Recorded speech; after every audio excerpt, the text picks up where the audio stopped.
Billionaire ex-husband mocked me in front of his new wife and friends at the reunion until the doors opened with my secret. I could hear my ex-husband's voice through the ballroom doors. He was laughing, talking about me. "Hello, Callum. It's been a long time." His face went white. The glass in his hand stopped halfway to his lips. Behind me stood my husband, 6'3", Tom Ford suit, the kind of presence that makes rooms go quiet. And behind us, 3 7-year-old boys in matching navy suits, holding hands, watching their father meet the man who broke their mother.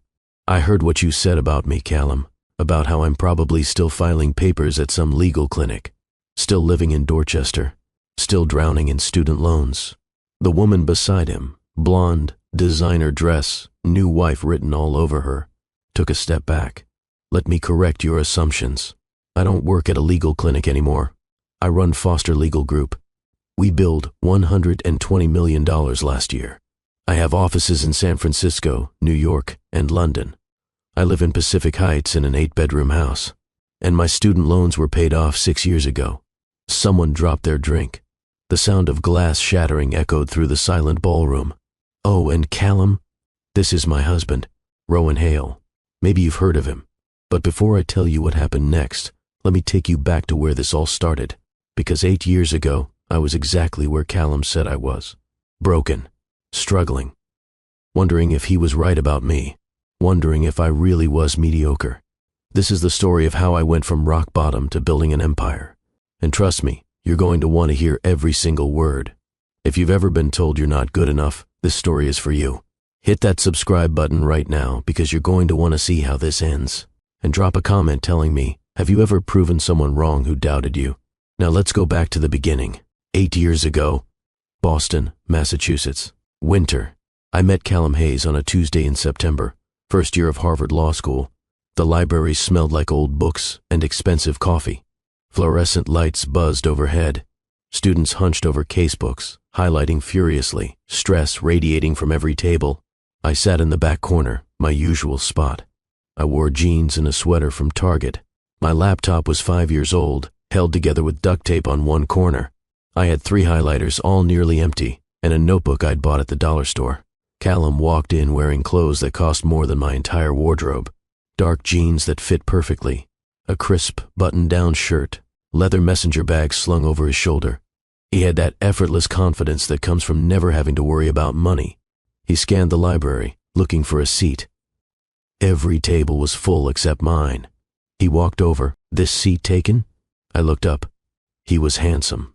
Dark hair, strong jaw, the kind of smile that probably got him whatever he wanted. "No, it's free." He sat down, pulled out a MacBook Pro, the newest model, set down a coffee from the fancy place on campus that charged $7 for a latte. I drank instant coffee from my apartment, $2 for a whole jar. We studied in silence for 20 minutes. Then he spoke. "This contract's reading is brutal." I glanced at him. "Tell me about it. I've read the same page 4 times. He laughed. "Okay, so it's not just me. I'm Callum, by the way. Callum Hayes. Delaney Foster." We shook hands. His grip was firm, confident. "What section are you in?" "Section 2. "No way. Me too." "How did I not notice you before?" I shrugged. "I usually sit in the back." He smiled. "I usually sit in the front." "Probably why." We talked for an hour. About classes, professors, the impossible workload. He was charming, funny, easy to talk to. When the library closed at midnight, we walked out together into the cold Boston night. "You want to grab food? There's a diner near my place." I hesitated. Food meant money I didn't have, but something about him made me say yes. Sure. We went to a 24-hour diner in Cambridge. Vinyl booths, laminate tables, the smell of coffee and bacon grease. He ordered a burger and fries. I ordered soup, the cheapest thing on the menu. "Just soup? I'm not that hungry." He looked at me for a long moment, then called the waitress back. "Actually, can you add another burger and fries? And a slice of pie?" The waitress nodded and left. "I'm hungry too," he said, not quite meeting my eyes. "We can share." That's when I knew he understood, that he saw I was counting every dollar. Instead of making it awkward, he made it easy. That small kindness meant everything. We talked until 3 in the morning. He told me about growing up in Boston, old family money, private schools, summer houses. I told him about Portland, about my dad who worked construction, my mom who cleaned houses, about being the first person in my family to go to college. That's incredible, he said. You should be proud. I am. But it's hard being here sometimes. Everyone else seems to have it so easy. Trust me, easy doesn't mean better. Half these kids have never worked for anything in their lives. You've earned everything you have. I liked him, really liked him. When he walked me home that night, he asked for my number. I gave it to him. Can I see you again? I'd like that. He called the next day. We got coffee. Then dinner.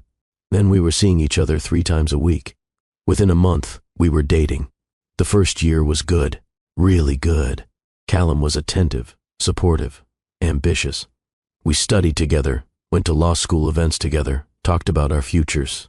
He wanted to start his own firm someday, build something big. I wanted to do public interest law, help people who couldn't afford legal help. You're going to change so many lives, he told me once. You have this way of seeing people, really seeing them. That's rare. What about you? What do you want? I want to build something that matters, a firm that handles major cases, sets precedents. But I also want someone to share it with. He looked at me when he said it. My heart flipped. We graduated in the top 15% of our class. Not top 10, but respectable. Callum got offers from 3 big firms in Boston. I got offers from legal aid organizations and public defender offices. We got married 2 months after graduation. Small ceremony at a courthouse. My parents came up from Portland, saved for months to afford the trip. Callum's parents came, wearing clothes that cost more than my parents' mortgage payment. They were polite, but distant. I could feel their judgment. She's not one of us. She doesn't belong. Callum didn't seem to notice. Or maybe he did and didn't care. Either way, we got married on a Friday in June, had dinner at a nice restaurant, spent our wedding night at a hotel in Back Bay. It wasn't fancy, but it was ours. We moved into a small apartment in Dorchester. 2 bedrooms, old carpet, a kitchen with appliances from the 80s. The bathroom tiles were cracked. The heating was unreliable. But the rent was $1,200 a month, which was all we could afford. I started working at Greater Boston Legal Services. My salary was $42,000 a year. Before taxes, before student loan payments, I represented clients facing eviction, clients in custody battles, clients who needed help with domestic violence protective orders. The work was hard. The hours were brutal. But it mattered. Callum started at a corporate firm, Morrison & Lee. His starting salary was $130,000 a year. He worked brutal hours too, but for very different reasons. Mergers, acquisitions, corporate litigation, rich clients who could afford $500 hourly rates. For the first year, it worked. We were both tired, both stressed, but we were building our careers. We'd come home late, eat takeout, fall asleep watching television. On weekends, we'd sleep in, go for brunch, pretend we had energy for a normal life. But slowly, things started to change.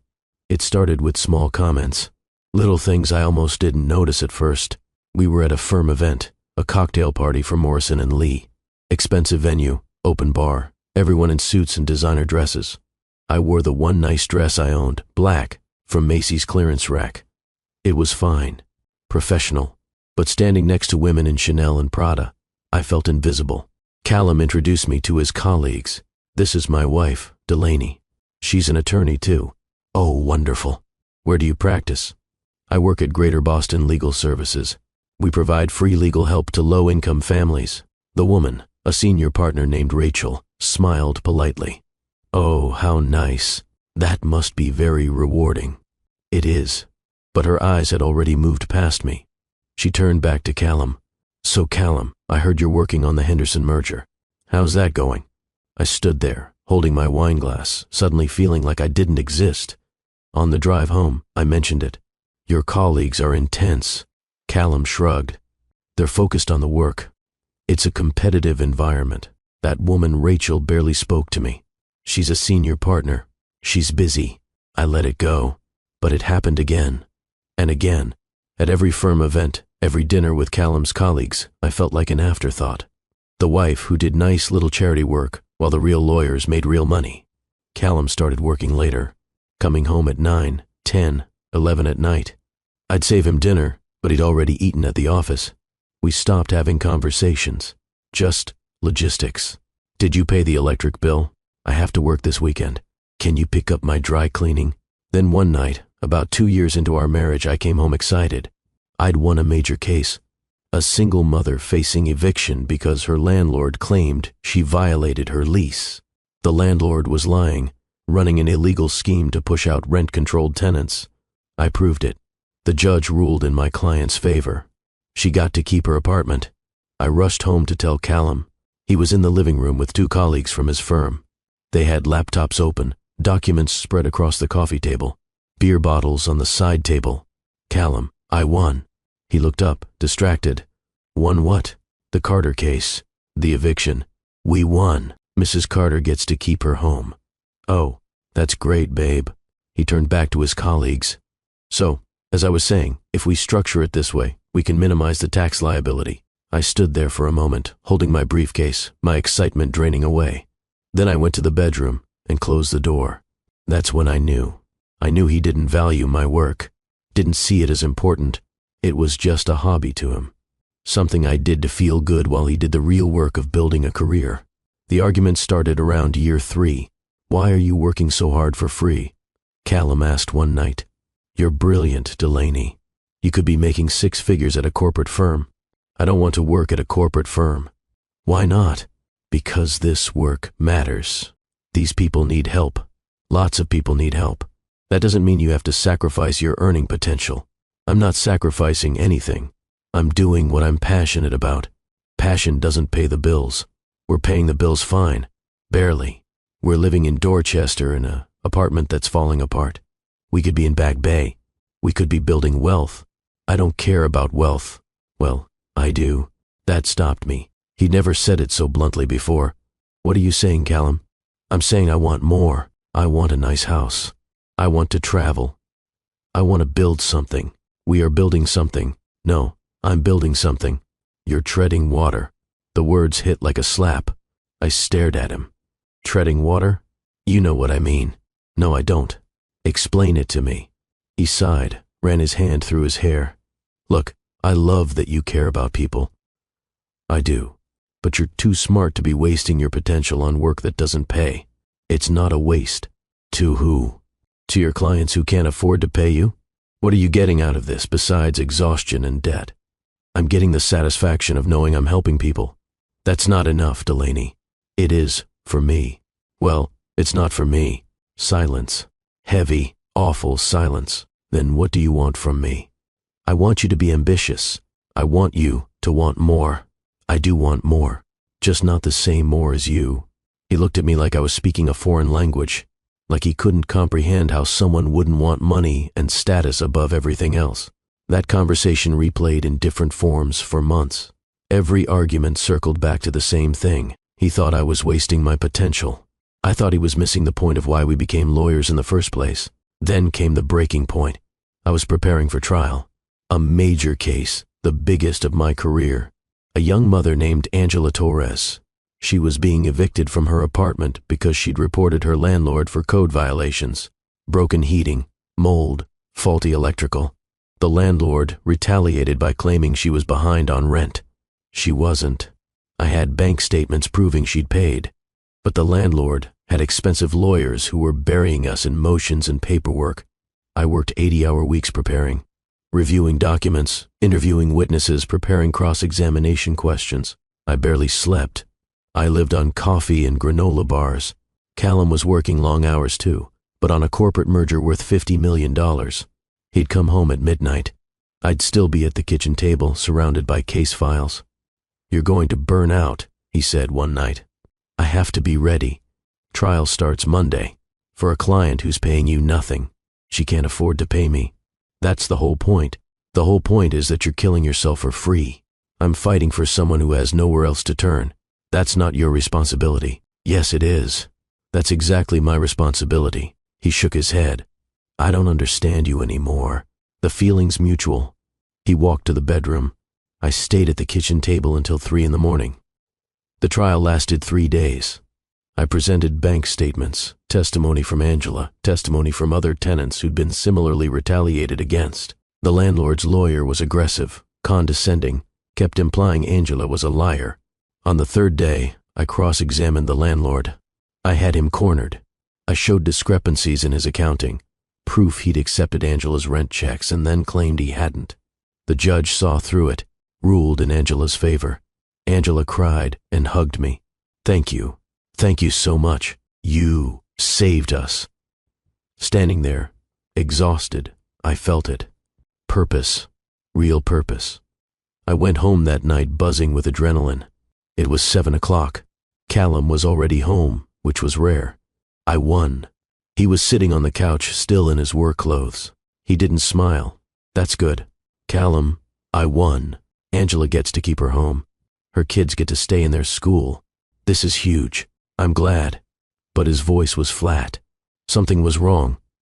What's going on? We need to talk. Those 4 words. My stomach dropped. Okay. Talk. He stood up, paced to the window. I've been thinking a lot about us. About our future. Okay. I don't think this is working anymore. My heart started pounding. What's not working? This. Us. We want different things. I walked closer. We can figure it out. Couples have different careers all the time. It's not just the careers. It's everything. Your priorities. Your choices. My choices? He turned to face me. You chose to spend 3 weeks preparing for a trial that earned you $0. Meanwhile, I closed the Henderson merger. The firm gave me a $50,000 bonus. I'm happy for you. Are you? Because it feels like you look down on what I do. I don't look down on it. I just don't want to do it myself. Exactly.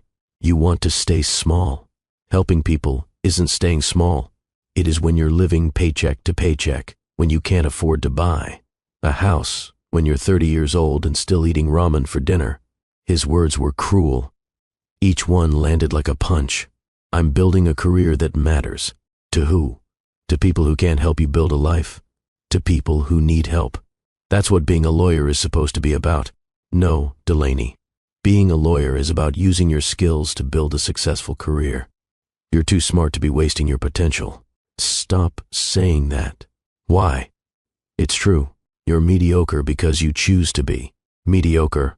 That word hung in the air like poison. You think I'm mediocre? I think you're settling. You could be making 6 figures. You could be at a top firm. Instead, you're at a legal aid clinic helping people who will never be able to pay you back. They're not supposed to pay me back. That's the whole point. Well, I can't do this anymore. I need a partner who understands what it takes to build real success. Someone ambitious. Someone who wants more. I felt tears burning my eyes. I refused to let them fall. What are you saying? I'm saying I want a divorce. The room tilted. I grabbed the back of a chair to steady myself. You're serious. I already filed the papers. They're on the kitchen table. I walked to the kitchen. There they were. Official documents. Petition for divorce. His signature already on the line. You filed without telling me? I'm telling you now. While I was in trial, while I was fighting for a client's home, you were ending our marriage? He didn't answer. I picked up the papers, hands shaking. When did you decide this? A while ago. But watching you kill yourself for that trial, I knew for sure. Because I care about my work? Because you care more about strangers than your own future? Than our future? This was our future. Building careers we believed in. I believed in us. But I don't anymore. You're holding me back, Delaney. Holding you back. Yes, I need someone who matches my ambition. Who wants the same things I want. Money, status, success, real success. I looked at him. Really looked at him. At the man I'd married 4 years ago. The man who'd ordered extra food at the diner so I wouldn't feel embarrassed. The man who'd said I was going to change lives. That man was gone. Or maybe he'd never existed. Maybe I'd just seen what I wanted to see. Fine. Fine? If I'm holding you back, then go. Sign the papers. End it. Delaney. No, you're right. We want different things. I want to matter. You want to make money. Those aren't compatible. That's not fair. Neither is telling me I'm mediocre because I help people who can't afford lawyers. I grabbed my coat. Where are you going? Out. I can't be here right now. I left. Walked for hours through Boston.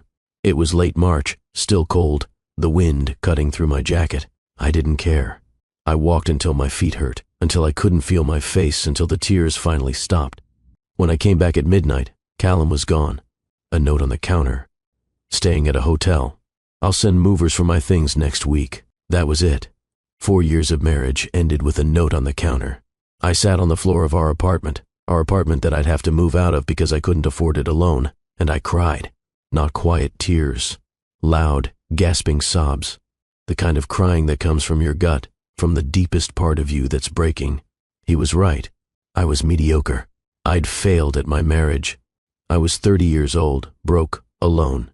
Maybe I had wasted my potential. Maybe I should have chosen corporate law, made real money, been someone worth staying with. I sat there until the sun came up, my whole body numb, wondering if I'd ever feel whole again.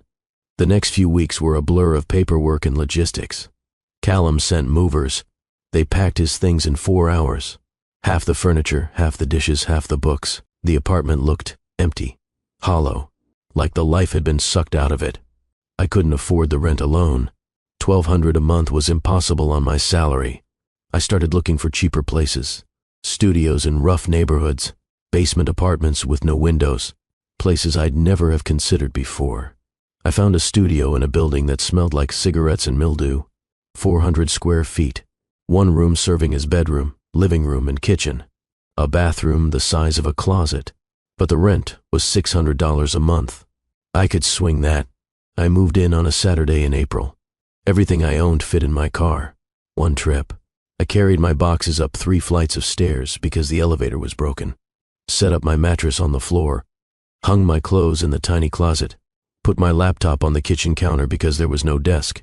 I sat on the mattress that night, eating ramen, looking around my new home. This was rock bottom.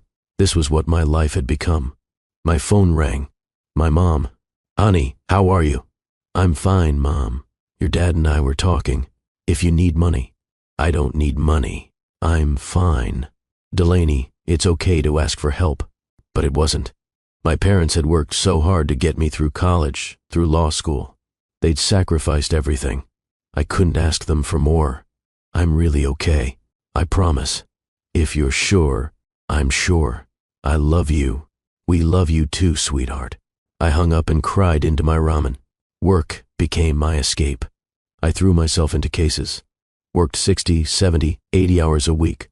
It was easier than going home to that empty studio. Easier than sitting alone with my thoughts. My colleagues at Greater Boston Legal Services were supportive.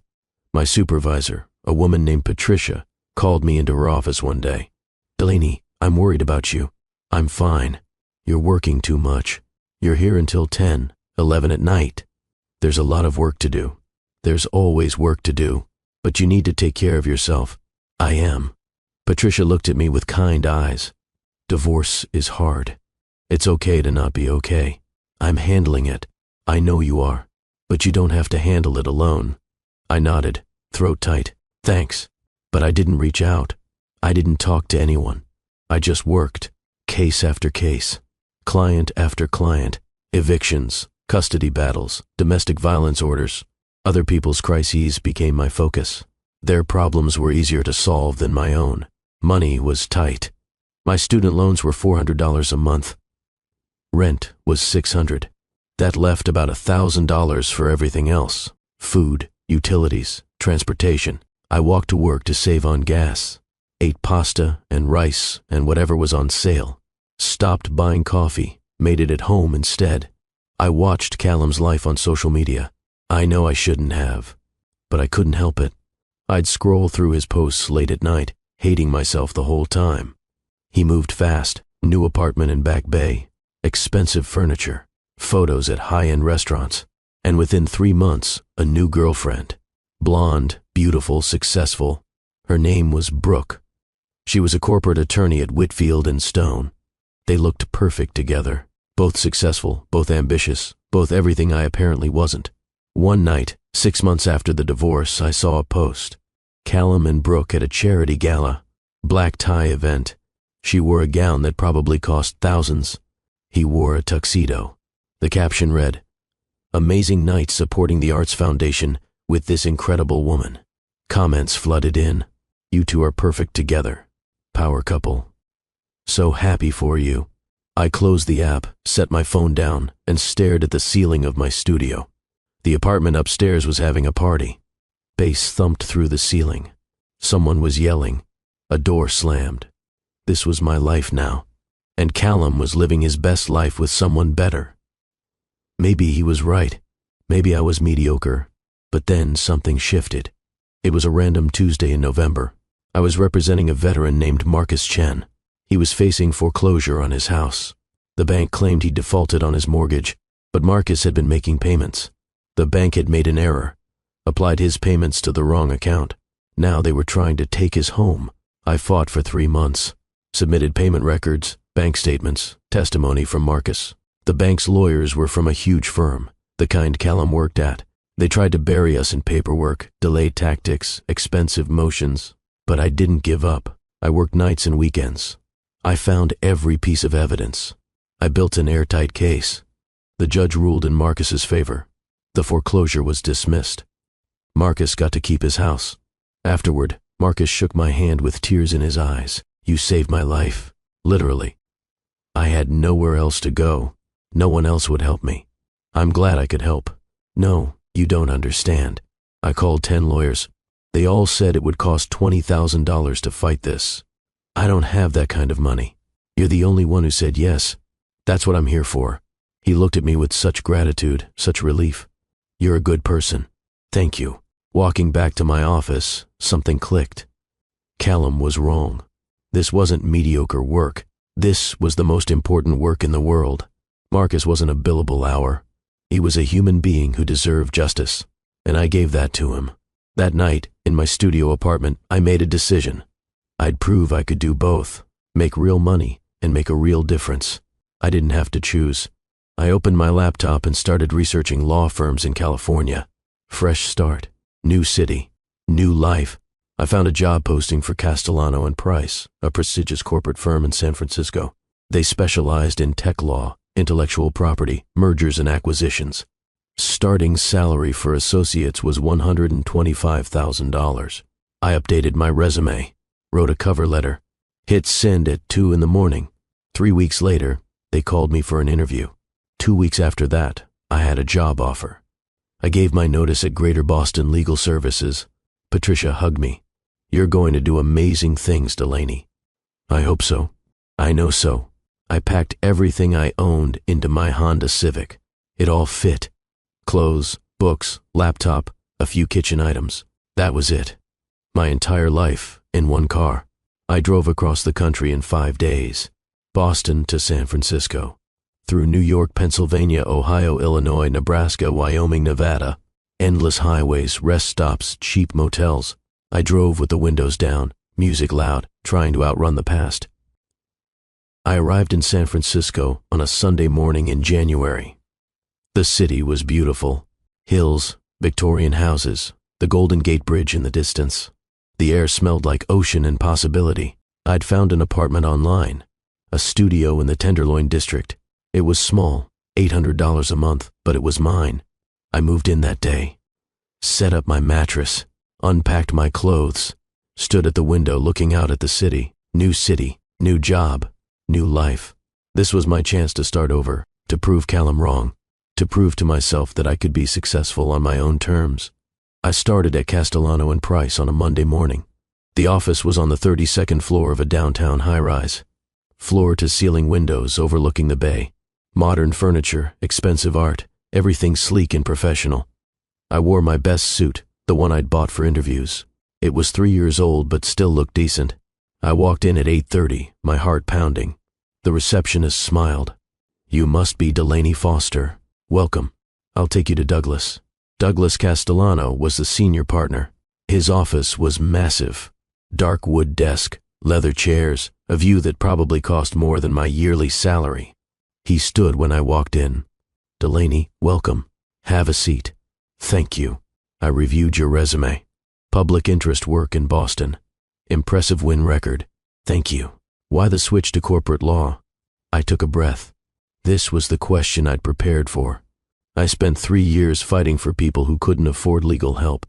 I won cases that changed lives, but I reached a point where I realized I could have more impact if I had more resources. Corporate law pays well.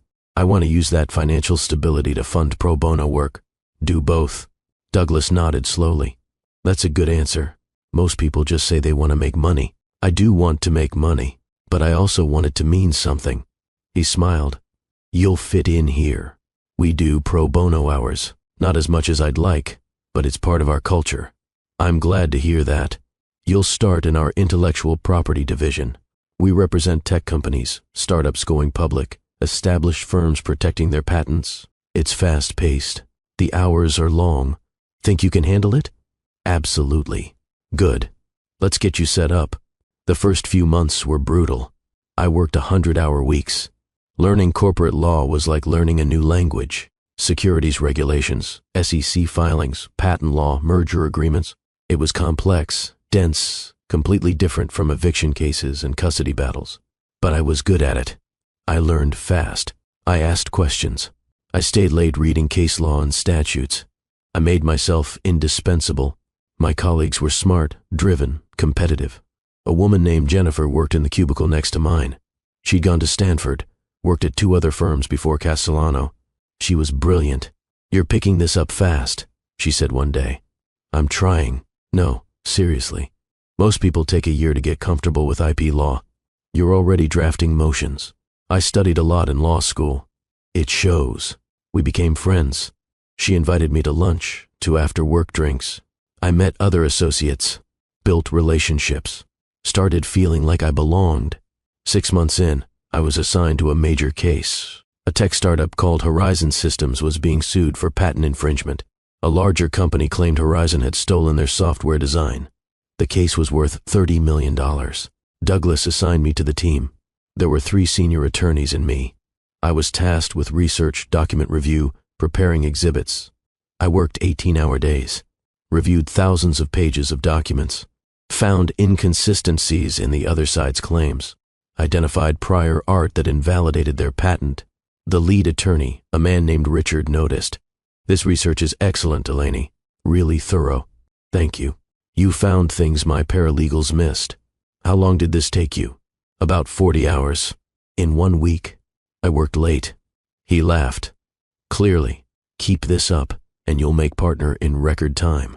The case went to trial. I sat second chair, supporting Richard. The trial lasted 2 weeks. We presented our evidence, cross-examined their witnesses, systematically destroyed their case. The jury ruled in our favor. Horizon won. $30 million saved. The client was ecstatic. Richard was thrilled. Douglas called me into his office. Delaney, that was exceptional work. Thank you. Richard said you found the prior art that won the case. I just did thorough research. Don't downplay it. You saved our client $30 million. That matters. He paused. We're giving you a bonus. $25,000. I almost fell out of my chair. $25,000? That was more than half my salary. You earned it. I walked out of his office in a daze. $25,000. I'd never had that much money in my life. I paid off half my student loans, put the rest in savings. For the first time since the divorce, I felt financially stable. 1 year into the job, I made junior partner. Unheard of. Most associates took 5, 6, 7 years. I did it in 1. Douglas announced it at a firm meeting. I'm pleased to announce that Delaney Foster is being promoted to junior partner. Her work on the Horizon case, among others, has been outstanding. Congratulations, Delaney. The room applauded. Jennifer hugged me. You deserve this. Thank you. Seriously, you're the best attorney here. My salary jumped to $200,000. I moved to a better apartment. 1 bedroom in Soma. Hardwood floors, real kitchen, a view of the city. I bought furniture. Real furniture, not second-hand stuff. I sent money to my parents. $5,000. My mom called crying. Delaney, this is too much. It's not enough. You both sacrifice so much for me. Let me help. We're so proud of you, sweetheart. I'm proud of me too, Mom. And I was. For the first time in years, I felt proud of what I'd built. But I also felt something else. a nagging thought. I was making money, but was I making a difference? I started taking pro bono cases, one a month. Clients who couldn't afford lawyers, an immigrant facing deportation, a woman fighting for custody of her kids, a small business owner being sued by a giant corporation. I won most of them, used my corporate law skills to help people who needed it. It felt good, like I was balancing both sides of myself. 2 years into working at Castellano, I started thinking about starting my own firm. I was making the partners rich. My billings were $8 million a year for the firm. I made $200,000. They made the rest. I could do this myself, build something of my own. The idea scared me. Starting a firm required capital, clients, reputation, but I couldn't shake it. I met with a potential client, a tech startup called Vision Tech. They needed help with a patent dispute, but couldn't afford Castellano's rates. I'm sorry, I told the CEO, a young woman named Priya. Our hourly rate is $600. For a case like yours, you're looking at $200,000 minimum. I don't have that. I understand. Let me refer you to some smaller firms. But I thought about it all night. There was a gap in the market. Mid-sized tech companies needed elite legal help, but couldn't afford big firm prices. What if I could fill that gap? I scheduled a meeting with Douglas. I'm leaving. He looked surprised. Leaving? Why? I'm starting my own firm. Delaney, that's a huge risk. You'd be walking away from a guaranteed income, benefits, support staff. I know, but I think I can do this. You'll need clients. I have one, Vision Tech, the company I referred out last week. I'm taking them. Douglas leaned back. You're serious? Completely. He studied me for a long moment. You know what? I think you can do it. You're the best associate I've ever had. If anyone can build a firm from scratch, it's you. Thank you. If it doesn't work out, you always have a place here. I appreciate that. I gave my 2 weeks' notice, rented a small office in Soma. 1 room, a desk, a chair. Hired a paralegal named Kevin. Just the 2 of us. Foster Legal Group. That was the name. Simple. Professional. Mine. Vision Tech was my first client.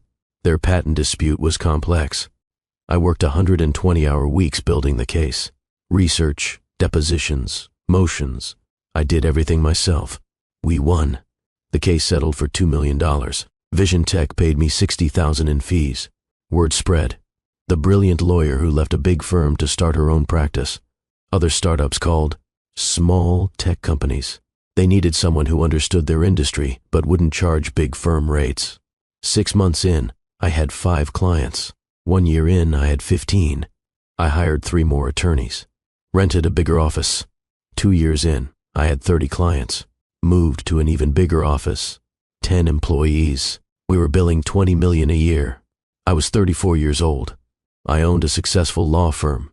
I was making real money. And I was doing it my way. But I was lonely. I worked all the time.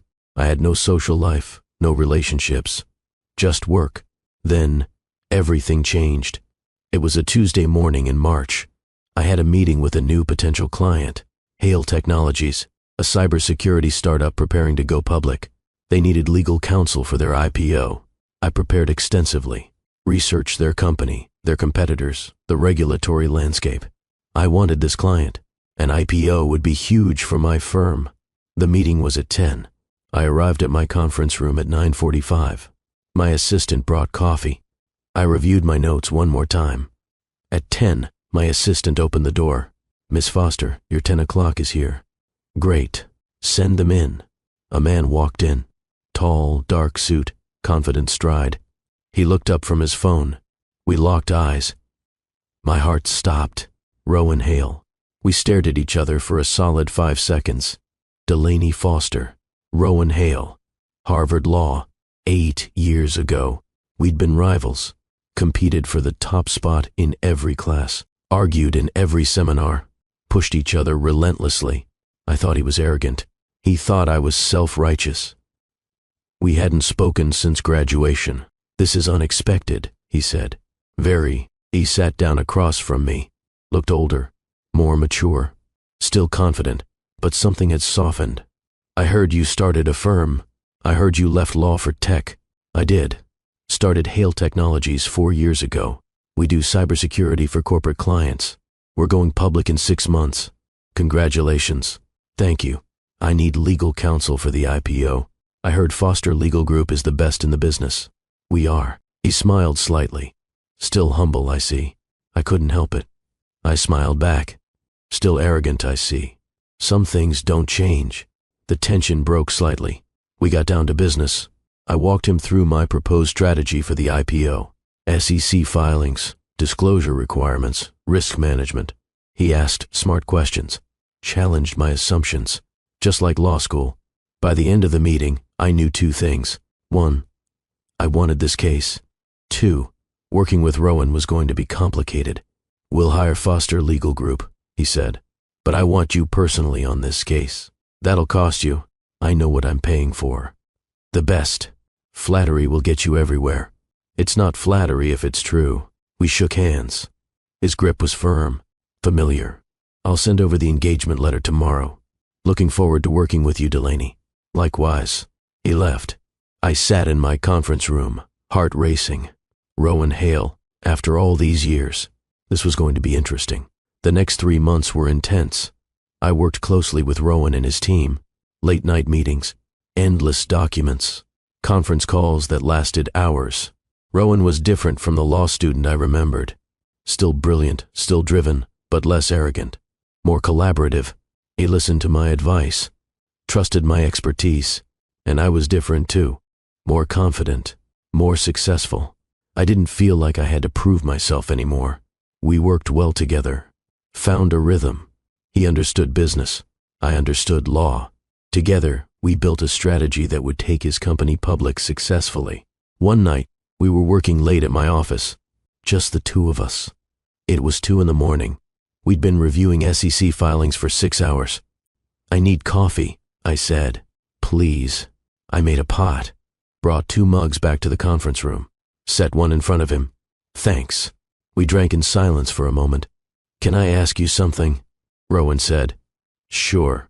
Why did you leave Boston?" I paused. That was a personal question.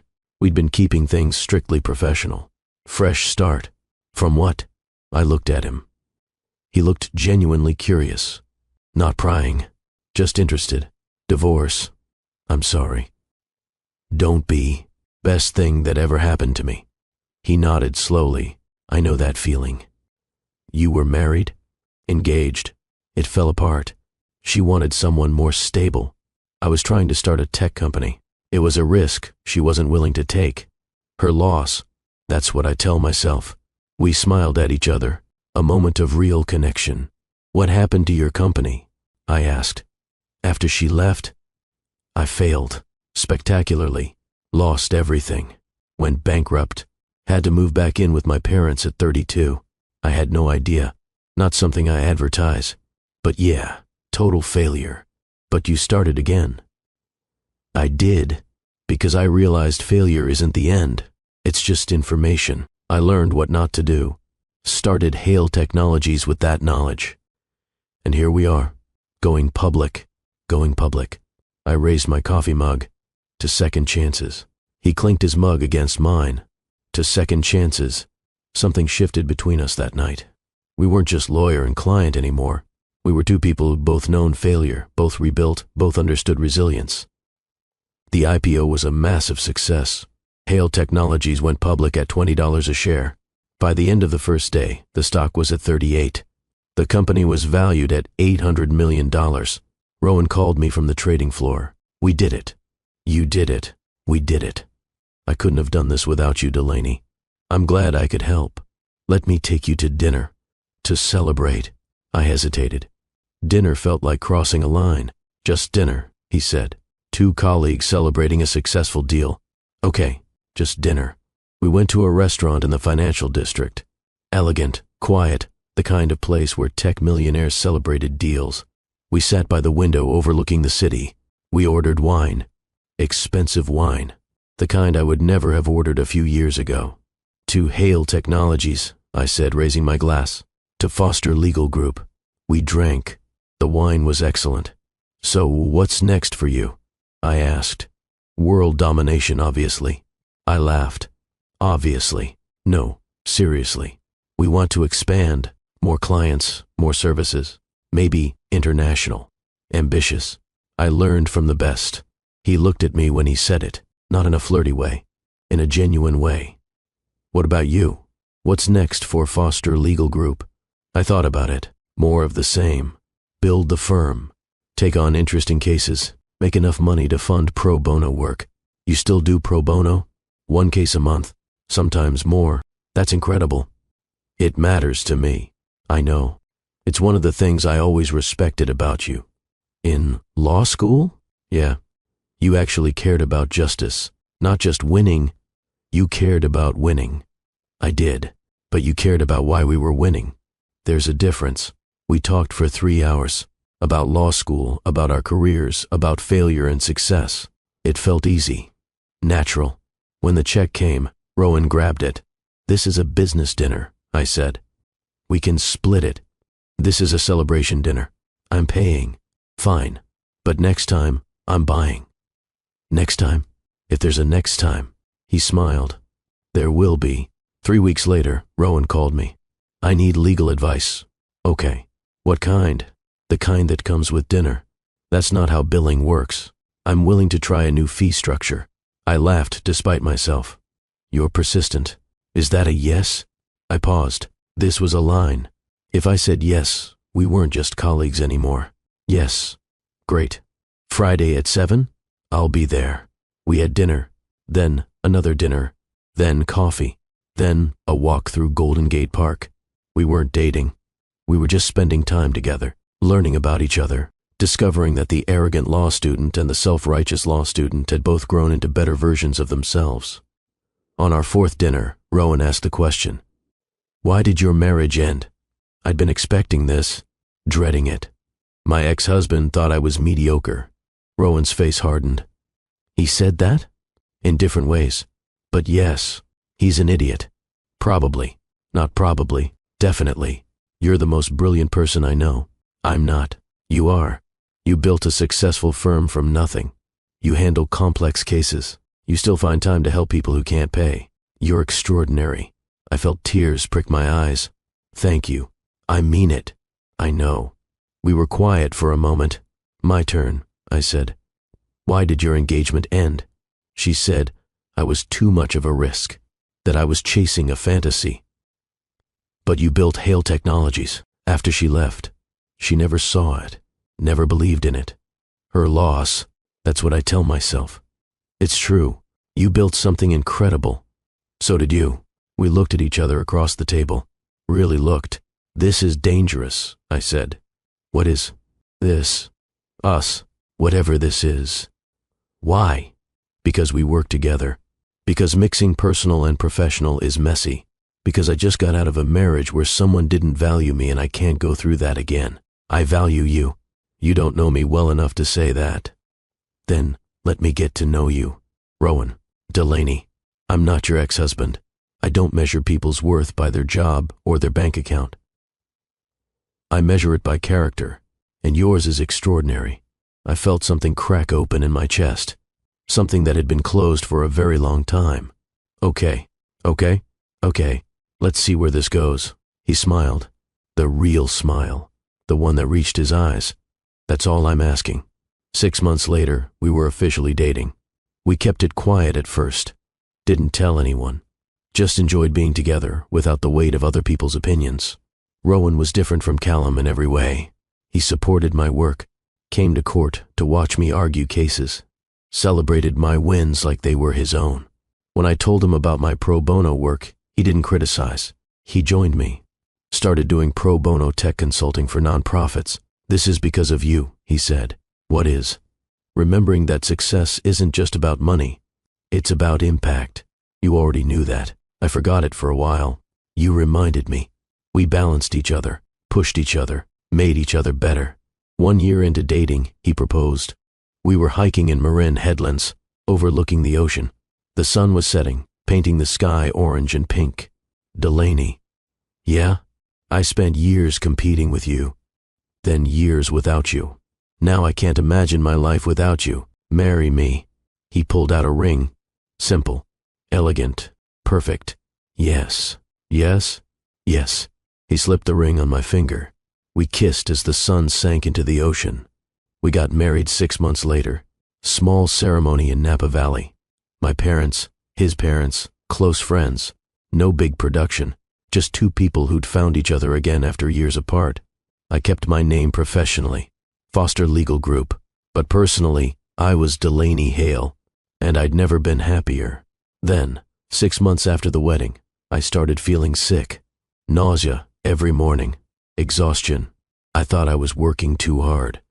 You should see a doctor, Rowan said. I'm fine. Just tired. Delaney, fine.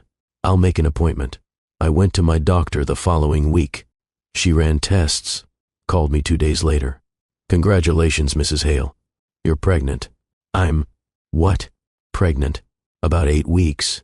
I'm referring you to an OB/GYN for prenatal care. I hung up the phone in shock. Pregnant.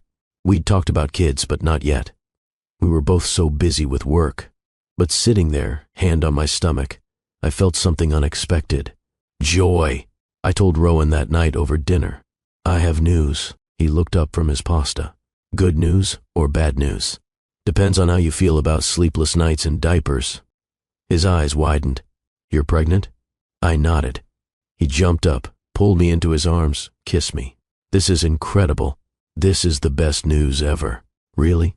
Really? We're having a baby. Actually, I said, we need to wait for the first ultrasound to confirm. But, yeah, we're having a baby. 3 weeks later, we went to the OB/GYN. The doctor did an ultrasound. Rowan held my hand. The doctor moved the wand across my belly, frowned slightly, moved it again. Is everything okay? I asked. Everything's fine. Actually, everything's triple. What? You're having triplets? I'm sorry, what? Triplets. 3 babies. See? There, and there. She pointed to the screen. 3 tiny blobs. 3 heartbeats. Rowan looked like he might faint. 3, the doctor confirmed. Congratulations. I started laughing. I couldn't help it. Of course, I was having triplets. Rowan started laughing too. We sat there, holding hands, looking at the screen, laughing at the beautiful chaos our lives were about to become. We have to buy so much stuff, Rowan said. We have to buy everything times 3. This is going to be insane. Completely insane. I can't wait. Me neither. And I couldn't. For the first time in my life, everything felt right. I had a husband who loved me, a career I'd built myself, and 3 babies on the way. This was success. Real success. Not measured by money or status, but by love and purpose and joy. Callum had been wrong about me. I wasn't mediocre. I was extraordinary. And I was just getting started. The triplets were born on a Tuesday in March. 3 boys. 7 pounds each. Asher came first, then Wyatt, then Cole. 3 perfect, screaming, beautiful babies. Rowan cried. I'd never seen him cry before. He stood there in the delivery room, holding Asher, tears streaming down his face. We have 3 sons. I know. 3. I was there. He laughed through his tears. This is the best day of my life. Mine too. The first year was chaos. Beautiful, exhausting chaos. 3 babies meant 3 times the diapers, 3 times the feedings, 3 times the sleepless nights. Rowan and I took turns. He'd take the midnight shift. I'd take the 3 a.m. shift. We'd meet in the kitchen like zombies, passing babies back and forth. I took 6 months of maternity leave. My firm ran smoothly without me. My partner attorneys handled everything. That's when I knew I'd built something real. Something that didn't fall apart the moment I stepped away. Rowan worked from home as much as possible. Conference calls with a baby on his shoulder. Board meetings on mute while he rocked a crying infant. We figured it out together. When the boys were 6 months old, I went back to work part-time. 3 days a week at the office. 2 days working from home. We hired a nanny, a kind woman named Patricia who had raised 4 kids of her own. The boys grew. Started crawling, then walking, then running. Asher was the cautious one. Wyatt was the curious one, always asking questions. Cole was the creative one, drawing on everything including the walls. By the time they were 3, they had distinct personalities.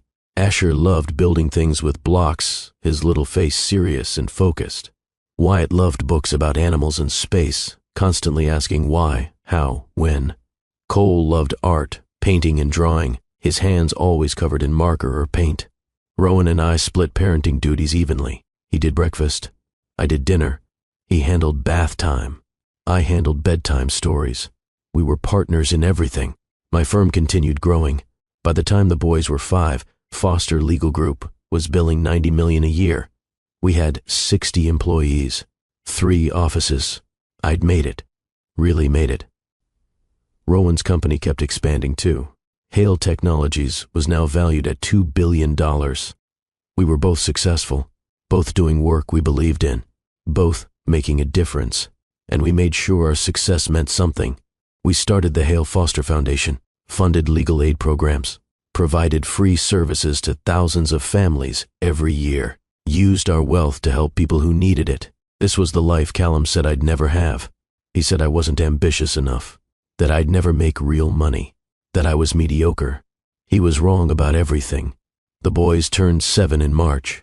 We had a birthday party at our house in Pacific Heights. 30 kids, bounce house, face painting, the whole thing. Rowan and I watched our sons run around with their friends, laughing, happy, loved. This is everything, I said. Rowan put his arm around me. It really is. 2 months later, an envelope arrived in the mail. Harvard Law School, 15-year reunion. Boston. June. I stared at the invitation for a long time. You should go, Rowan said. I don't know. When's the last time you were in Boston? 8 years ago. When I left.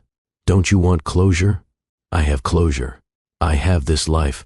I don't need to prove anything to anyone. Rowan took the invitation from my hand. Read it carefully. What if it's not about proving anything? What if it's about showing yourself how far you've come? I thought about it. About the scared, broken woman who'd left Boston 8 years ago. About everything I'd built since then. Maybe you're right. The boys can come. Make it a family trip. Show them where you went to school. I smiled. You just want an excuse to visit Boston. I've never been. Humor me. Okay, we'll go. I RSVP'd the next day. 4 guests. Me, Rowan, and the triplets. The weeks leading up to the reunion, I felt anxious. I hadn't thought about Callum in years, hadn't wondered about his life.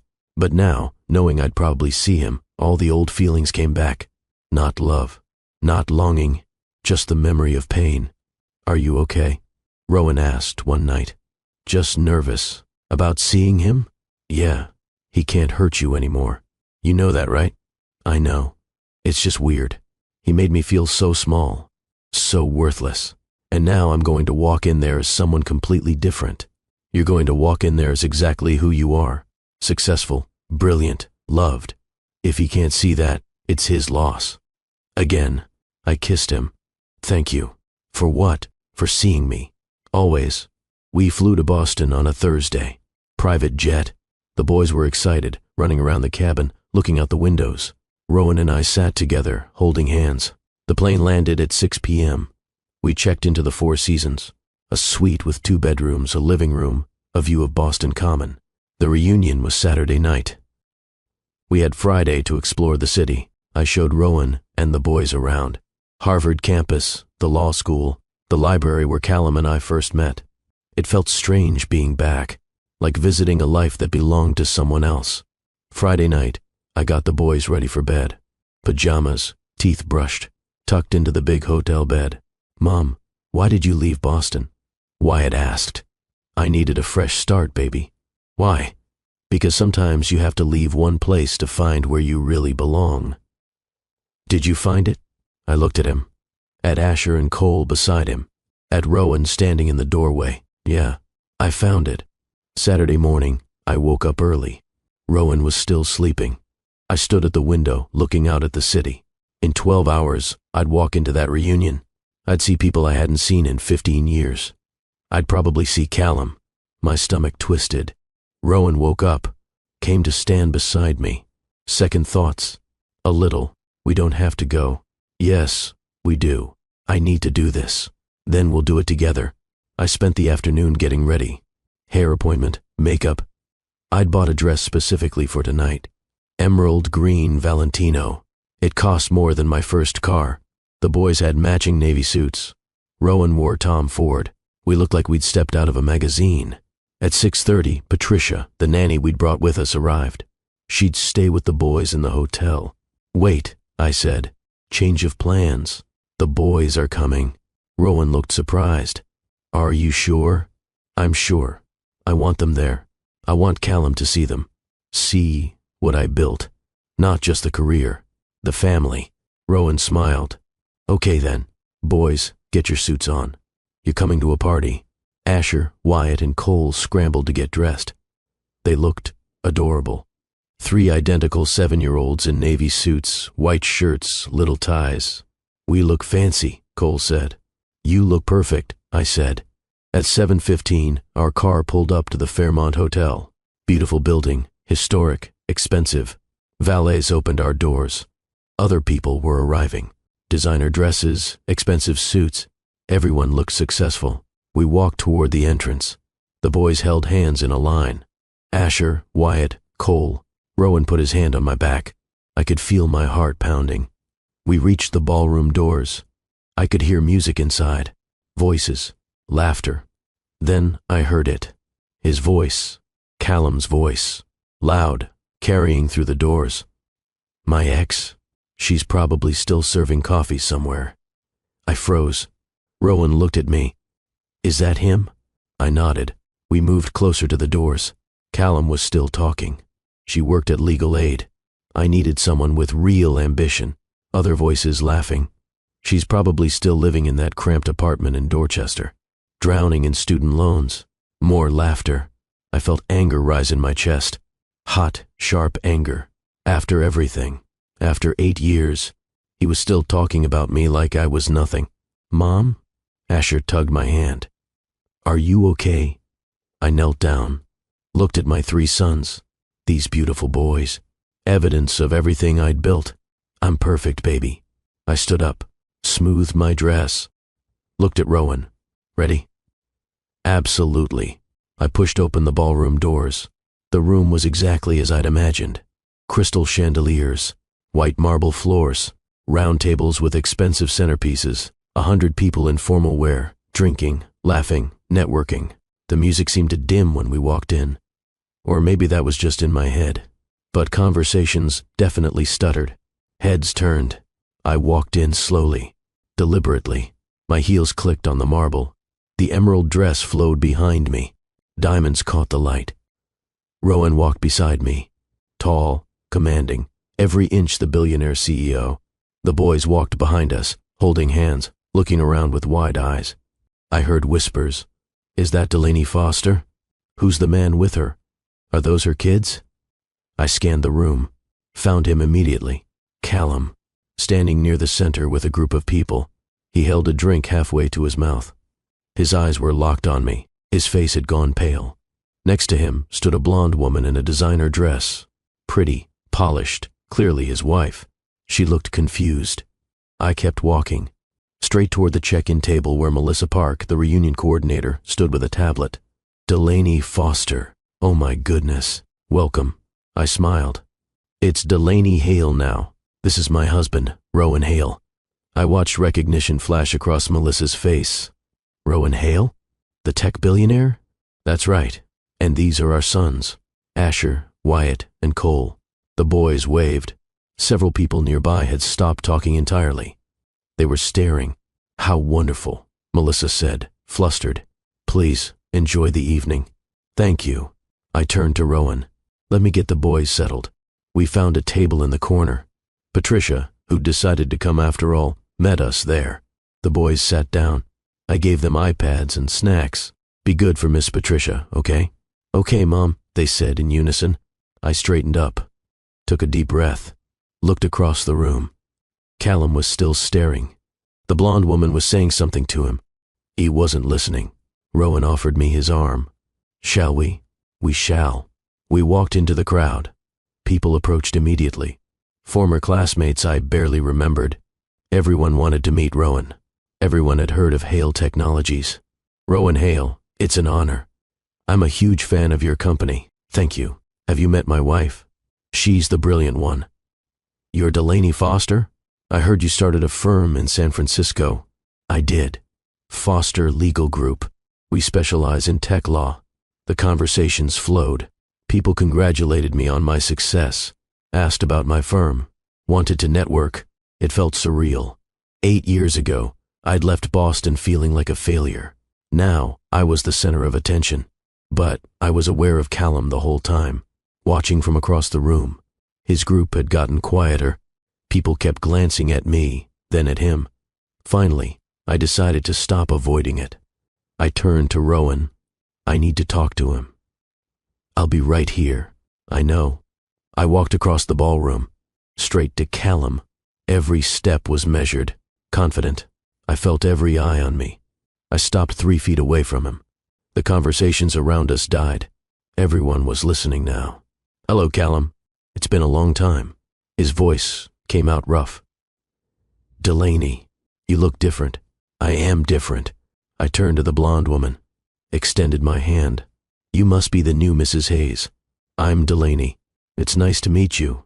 She shook my hand, clearly uncomfortable. Brooke, nice to meet you too.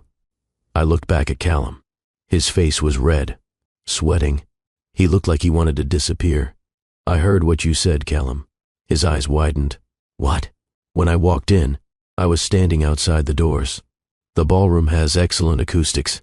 You were near the center. Your voice carried. I paused. Let every word land. You said I'm probably still serving coffee somewhere, still living in Dorchester, still drowning in student loans. Someone nearby coughed. Callum's business partners were suddenly very interested in their shoes. Let me correct your assumptions. I kept my voice calm, controlled. This wasn't anger. This was just facts. I haven't worked at a legal clinic in 8 years. After our divorce, I passed the California bar. I joined Castellano and Price, one of the top corporate firms in San Francisco. I made junior partner in 1 year. Callum's face went from red to white. Then I left to start my own firm, Foster Legal Group. We specialize in intellectual property and tech acquisitions. I smiled. Last year, we billed $120 million. Gasps rippled through the crowd. People pulled out their phones, Googling me, Googling my firm. I have offices in San Francisco, New York, and London. I employ 73 attorneys and support staff. Brooke's mouth had fallen open.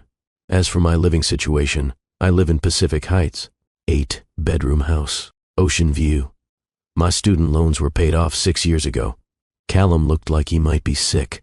Rowan appeared at my side, placed his hand on my shoulder. Everything all right, love? I smiled at him. Fine, just catching up with an old friend. I turned back to Callum. This is my husband, Rowan Hale. Rowan extended his hand. Callum shook it mechanically. You must be Callum Hayes, Rowan said. His voice was cold, polite but cold. Delaney's mentioned you. Has she? Callum's voice cracked. She said you taught her an important lesson. Callum looked hopeful for a second. Then Rowan continued. Something about knowing your worth and never settling for people who don't see it. The hope died. Callum's face crumpled. I touched Rowan's arm gently. Let's not do this here. But Rowan wasn't finished. He looked at Callum with absolute contempt. She also mentioned you told her she'd never amount to anything, that she was wasting her potential on charity cases, that she'd always be mediocre. The crowd had grown. At least 30 people were listening now, phones out. Some people were definitely recording. Callum's voice was desperate. I was young. I didn't mean it. You meant it, I said quietly, not angry, just stating facts. You meant every word. You told me I was holding you back. You said I'd never make real money doing public interest law. You said I didn't have what it takes to compete in the real world. I took a breath. You filed for divorce while I was preparing for trial. A pro bono case. A single mother fighting an illegal eviction. You said the case proved your point, that I'd rather help poor people for free than build a real career. Brooks stepped away from Callum. Actually took 2 steps back. I looked at Callum, not with anger, with something like pity. I was devastated. I thought my life was over. I thought you were right, that I'd made the wrong choices, that I was naive, that I'd failed. Delaney, he started. But then, something happened. I continued. I won that trial. That single mother kept her home, and she told me I changed her life. She said I gave her hope. My voice grew stronger, and I realized you were wrong. Success isn't just money. It's not just status. Real success is knowing you matter, knowing you make a difference. I glanced at Rowan, then across the room at my sons. So I moved to California. I rebuilt my life. I worked harder than I'd ever worked. I proved, to myself, not to you, that I could succeed on any terms I chose. Rowan added, we met 3 years after her divorce. I needed legal counsel for a merger. She walked into the negotiation and demolished the other side's arguments in 15 minutes. I'd never seen anything like it. I smiled at the memory. We hated each other at first. We did, Rowan agreed. His voice softened. We'd been rivals in law school, hadn't spoken in years. But watching her work, I remembered why I'd respected her so much, why she'd always pushed me to be better. We started talking after the deal closed, I said. Discovered we'd both changed, both grown up. I asked her to dinner, Rowan said. She said no. I said no 3 times, I corrected. I didn't trust men anymore, especially not brilliant, arrogant ones. Fair, Rowan said, but I'm persistent. He sent me legal briefs with dinner invitations hidden in the footnotes, I said. Several people laughed. Ridiculous, romantic, nerdy briefs. It worked, Rowan said simply. We looked at each other. The love between us was obvious, undeniable. Callum stood there watching. His hands were shaking. We got married 2 years ago, I said, turning back to him. The boys were born a year later. Surprise triplets. I paused. So, no, Callum. I'm not serving coffee. I'm not drowning in debt. I'm not living in Dorchester wondering where it all went wrong. I looked him directly in the eye. I'm happy, genuinely, completely happy. And I have you to thank for that. His voice was hoarse. Me? You leaving me was the best thing that ever happened, I said. It forced me to rebuild, to discover who I was without you, to stop measuring my worth by someone else's standards. I smiled, not cruelly, but with genuine gratitude. So thank you, Callum, for the divorce, for the insults, for showing me exactly who you were. You gave me the push I needed to become who I was meant to be. Across the ballroom, Wyatt's voice rang out. Mom, can we get ice cream on the plane? My entire face transformed. I smiled, turned toward my sons. We'll see, baby. I looked back at Callum one last time. It was good to see you. I hope you're happy too. Really. Then I walked away. Rowan's hand found mine naturally. Our fingers intertwined. We walked back to our sons. I could feel everyone watching. I knelt down next to the boys. How are you doing? Good, Asher said. But it's kind of boring. I know.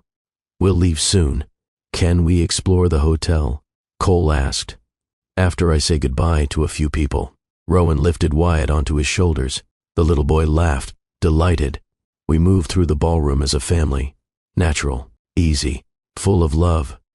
People approached to congratulate me, to network, to ask for my business card. I was polite, gracious, but I kept it short. At 8:30, we left. The boys were getting tired. Asher was rubbing his eyes. Cole was getting cranky. We walked out of the ballroom. The doors closed behind us. The moment we were in the hallway, I felt the tension drain from my body. Rowan pulled me close. You were amazing. That was harder than I thought it would be. You handled it perfectly. The boys were already running ahead to the elevator. We followed them, got into the elevator, rode up to our suite. That night, after the boys were asleep, Rowan and I stood on the balcony of our suite, looking out at Boston. How do you feel? He asked. I thought about it. Honestly, I feel peaceful. Peaceful? For years, a part of me wondered if he was right. If I was mediocre, if I'd wasted my potential. You're not serious. I am. His words got in my head, stayed there. And now I know the truth. I'm not mediocre. I never was. I just measured myself by the wrong standards. Rowan pulled me closer. You're extraordinary. You always have been. I know that now. We stood there in comfortable silence. The city lights twinkled below us. Tomorrow we'd fly home to San Francisco. Back to our real lives. Our firm, our company, our foundation, our normal, beautiful, chaotic life with 3 7-year-old boys. But tonight, standing here in the city where I'd once felt so small, I felt powerful. Complete. I'd faced my past, and I'd won. Back in the ballroom, Callum stood frozen. Everyone was looking at him, whispering. He could hear fragments of conversations. Did you hear what she said? 120 million? She's married to Rowan Hale, the Rowan Hale. He told her she was mediocre? What an idiot. Brooke turned to him. Her face was a mixture of disgust and disbelief. I need to talk to you. Now. They went to an empty hallway. The moment they were alone, Brooke unleashed. That's your ex-wife? The one you've been mocking for 8 years? I didn't know she'd become so successful. You didn't know? You were literally making fun of her 5 minutes before she walked in. I thought she was still at that legal clinic. And that makes it better? Brooke's voice rose. You mocked a woman whose only crime was caring about helping people. I made mistakes. You were cruel, Callum. You measured her worth by her paycheck. I've changed. Have you? Brooke looked at him. Really looked at him. You were just laughing about her, telling everyone she failed. You haven't changed at all. Brooke, please. I need time to think. About us. About whether I want to be married to someone who treats people this way. She walked away. Left him standing alone in the hallway. Callum went back into the ballroom. But it was different now. People who'd been friendly earlier were distant. His business partners avoided eye contact. Someone he'd known since law school walked right past him without saying hello. He left at 9:30. Couldn't take it anymore. Drove home to his brownstone in Back Bay, the place he'd been so proud of. 3 bedrooms, renovated kitchen, close to downtown. But walking in tonight, it felt empty, hollow. He poured himself scotch. Sat in his study, surrounded by diplomas and awards and photos of himself at fancy events. He pulled out his phone, Googled Delaney Foster.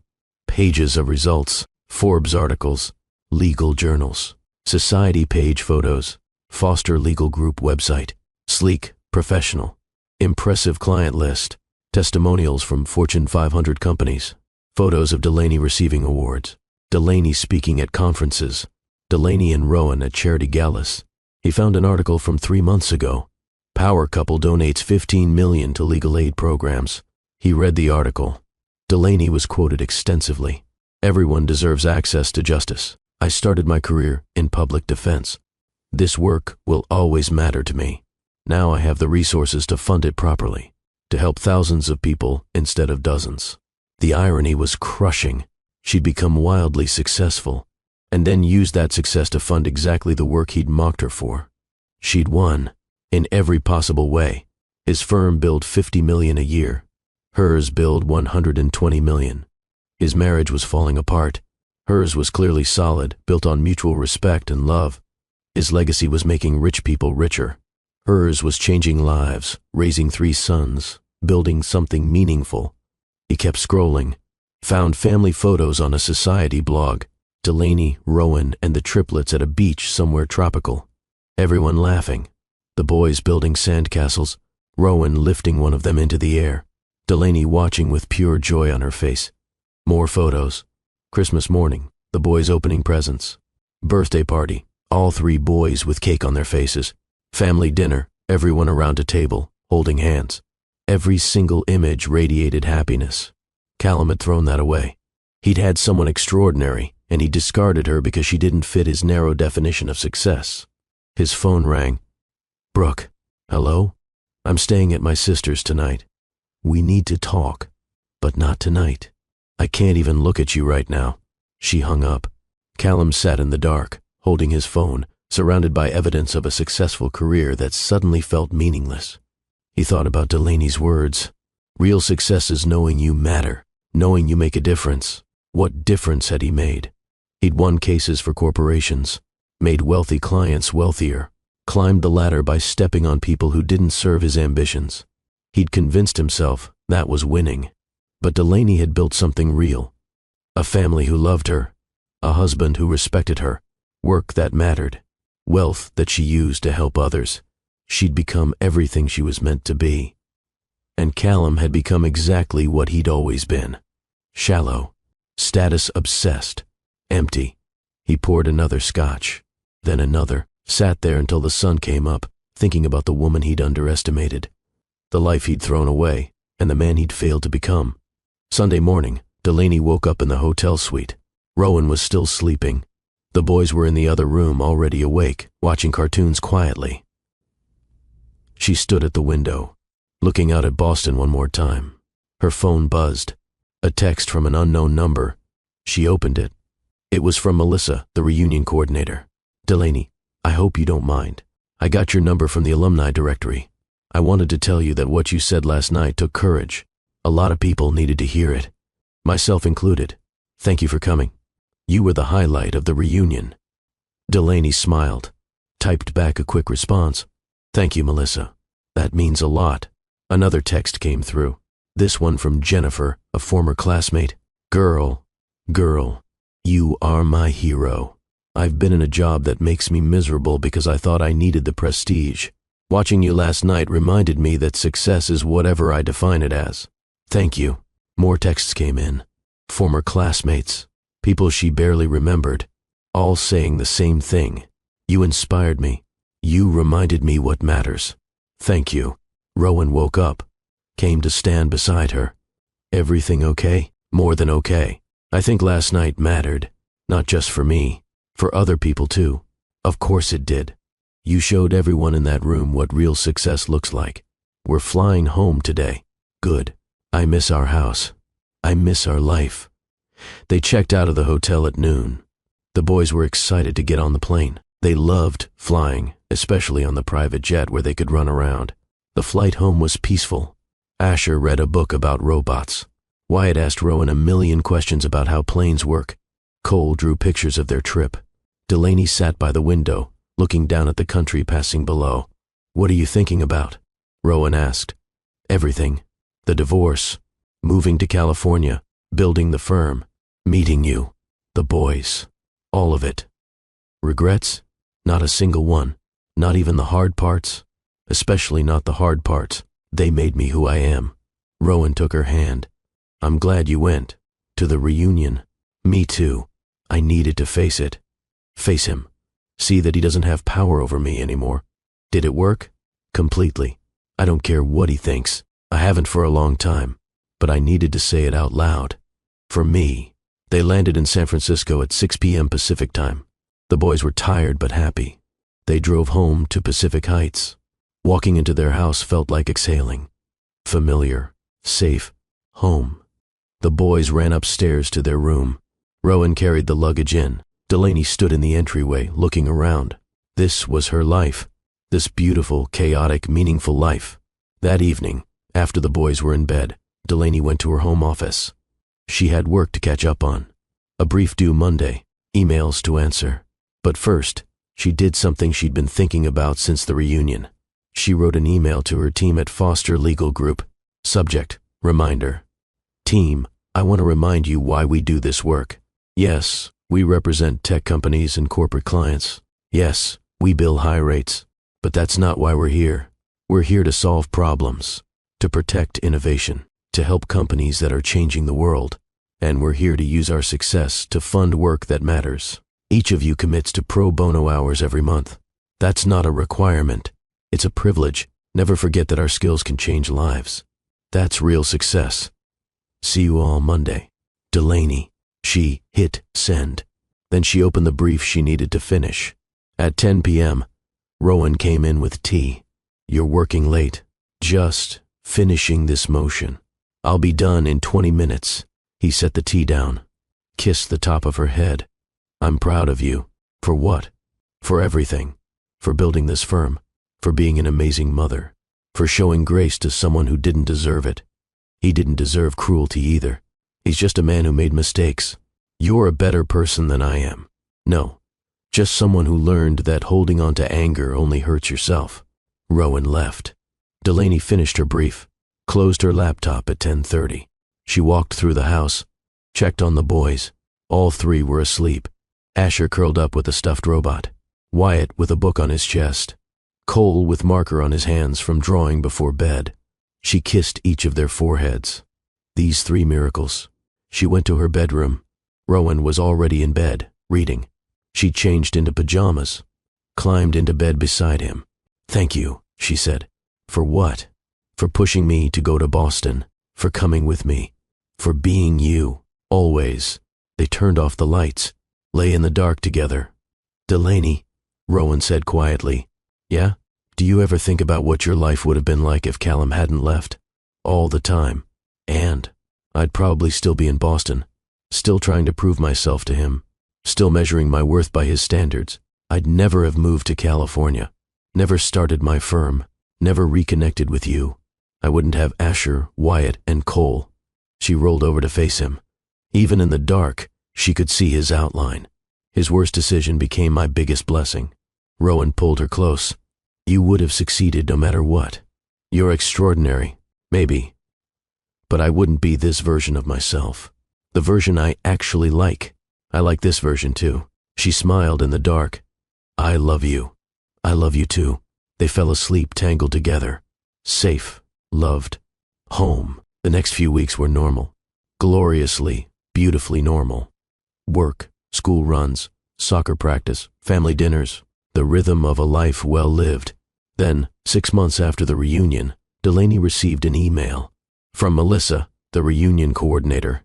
Subject, "Thought you should know."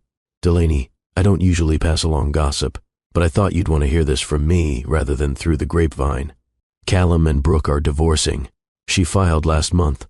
Apparently, she couldn't get past what happened at the reunion. How he talked about you. What it revealed about his character. I don't know all the details, but I thought you should know. I hope you're well. The reunion was certainly memorable, largely because of you. Take care, Melissa." Delaney read the email twice. Then she deleted it. She felt nothing. No satisfaction. No vindication. Just nothing. Callum's marriage failing wasn't her concern.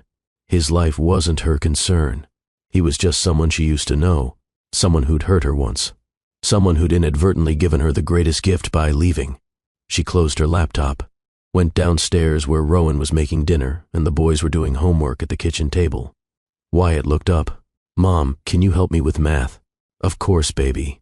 She sat down, helped Wyatt with fractions, listened to Cole talk about the painting he made in art class, watched Asher carefully solve a puzzle. This was her life. These moments, this family. Callum was just a chapter in a much longer story. A painful chapter, but one that had led her here. And here was exactly where she was meant to be. That weekend, the family went hiking in Marin. The boys ran ahead on the trail, full of energy. Rowan and Delaney walked behind them, hand in hand. They reached a viewpoint, overlooking the ocean.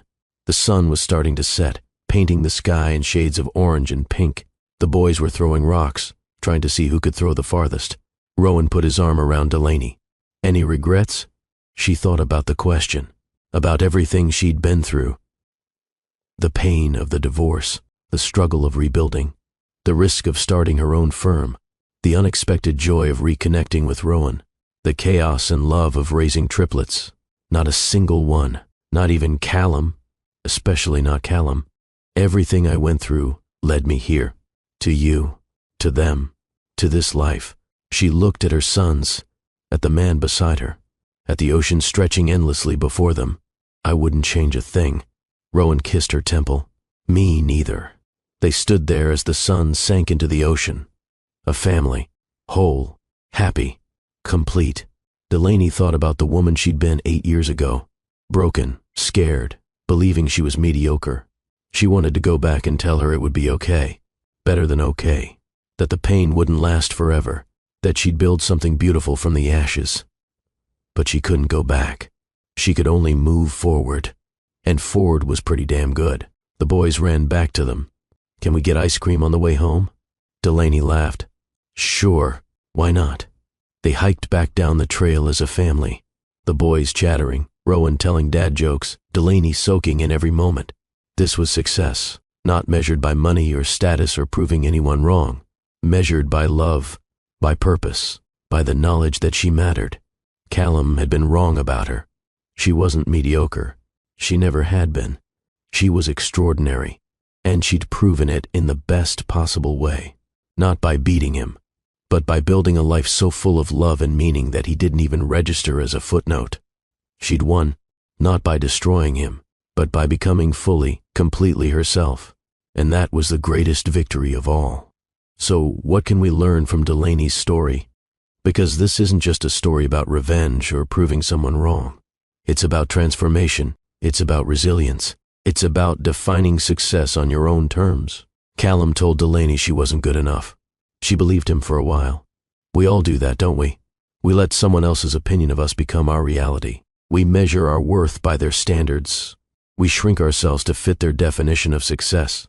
But somewhere between rock bottom and building an empire, Delaney discovered the truth. Your worth isn't determined by people who can't see it. Success isn't about proving your doubters wrong. It's about proving yourself right. It's about defining success on your own terms and then living accordingly. Delaney could have stayed bitter. She could have spent 8 years obsessed with Callum, obsessed with showing him what he'd lost. But she didn't. She focused on building, on growing, on becoming. And when she finally faced him again, she wasn't angry. She was peaceful, because she knew her worth, and it had nothing to do with him. That's the lesson. You don't overcome your haters by beating them. You overcome them by becoming so fully yourself that their opinion becomes irrelevant. Delaney built a life that mattered, a firm that served clients and funded justice for people who needed it, a marriage built on mutual respect and love, 3 sons who knew they were cherished, a legacy of impact. That's real success, not the money, though that's nice, not the status, though that opens doors. Real success is looking in the mirror and liking who you see. It's knowing you're living according to your values. It's being proud of what you've built. Delaney measured success by different standards than Callum, and she won. So here's my challenge to you.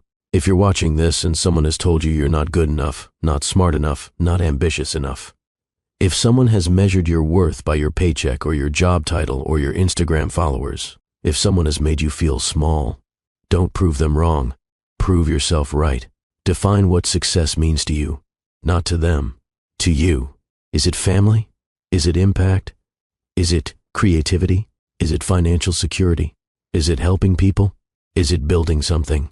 Whatever it is, pursue that. Build that. Become that.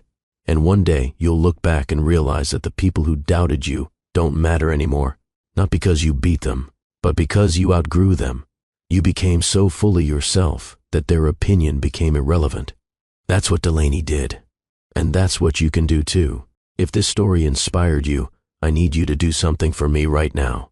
Hit that subscribe button. We share stories like this every week. Stories about resilience, transformation, people who refuse to stay down. Like this video if you're rooting for everyone who's ever been underestimated. And I want to hear from you in the comments. Who told you that you weren't good enough? And how did you prove them wrong? Or how are you going to prove them wrong? I read every comment. And your story might inspire someone else who's going through exactly what you went through. Share this video with someone who needs to hear it. Someone who's going through a hard time.